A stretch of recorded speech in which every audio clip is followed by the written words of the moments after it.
ದೇವರ ಮನೆ ಹೇಗಿರಬೇಕು ಹಾಗೆ ಪೂಜಾ ವಿಷಯಗಳ ಬಗ್ಗೆ ಇವತ್ತಿನ ವಿಡಿಯೋದಲ್ಲಿ ತಿಳಿಯೋಣ.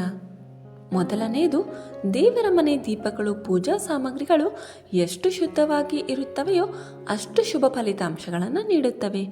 ಇನ್ನು ಎರಡನೆಯದು, ದೇವರ ಮನೆಯಲ್ಲಿ ಒಡೆದಿರುವ ಭಿನ್ನವಾಗಿರುವ ಫೋಟೋಗಳು ಯಂತ್ರಗಳು ಸಾಧ್ಯವಾದಷ್ಟು ಇಡಲು ಹೋಗಬೇಡಿ. ಮೂರನೆಯದು, ದೇವರ ಮನೆಯಲ್ಲಿ ಗುಡಿಸುವ ಕಸವನ್ನು ಬಟ್ಟೆಯಲ್ಲಿ ಗುಡಿಸಿದರೆ ತುಂಬಾನೇ ಒಳ್ಳೆಯದು. ನಾಲ್ಕನೆಯದಾಗಿ, ದೇವರ ಮನೆಯನ್ನು ಅರಿಶಿಣದ ಹಾಕಿದ ನೀರಿನಿಂದ ಶುದ್ಧ ಮಾಡಿ ಮನೆಯಲ್ಲಿ ದೈವ ಕಳೆ ವೃದ್ಧಿಸುತ್ತದೆ, ಹಣದ ಸಮಸ್ಯೆ ನಿವಾರಣೆಯಾಗುತ್ತದೆ. ನೆಲ ಒಣಗುವವರೆಗೂ ತುಳಿಯಲು ಹೋಗಬೇಡಿ. ಇನ್ನು ಐದನೆಯದು, ದೇವರ ಮನೆಯಲ್ಲಿ ತುಂಬ ವಿಗ್ರಹಗಳು ಇಟ್ಟುಕೊಳ್ಳುವುದು ಬೇಡ.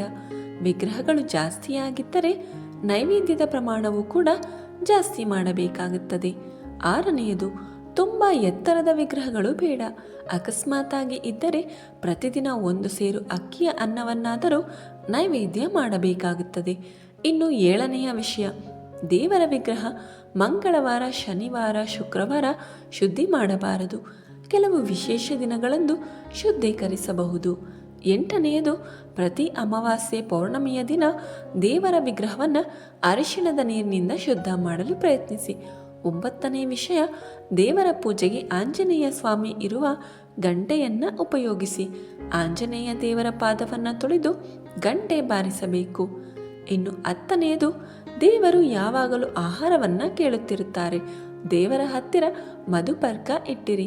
11ನೇ ವಿಷಯ, ದೇವರ ಪೂಜೆಯನ್ನ ಮಾಡುವಾಗ ಆಕಳಿಕೆ, ಕೋಪ ಇವೆಲ್ಲದರಿಂದ ದೂರವಿರಿ.